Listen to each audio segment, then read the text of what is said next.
elevator doors slid open, and he stepped inside. Broad shoulders, dark suit, the kind of confidence that made my stomach flutter.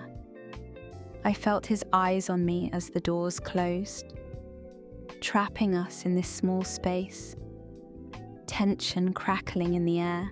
Late night? His voice was smooth, deep, making my pulse quicken. I nodded, biting my lip. Seems like we're both working overtime. The elevator jerked suddenly, then stopped.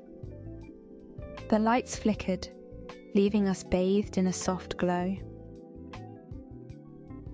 His gaze met mine, a slow smirk playing at his lips. Looks like we're stuck.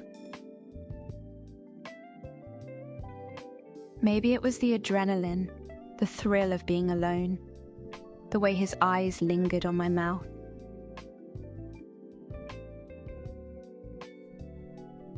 I took a slow step toward him, feeling the warmth of his body even before our skin touched.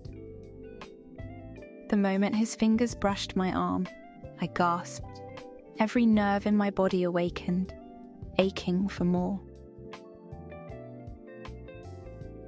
His hand slid to my waist, pulling me against him. "I've been wanting to do this all night," he murmured. I barely had time to reply before his lips captured mine, deep, slow, full of promise. My body melted into his, the feel of him overwhelming me.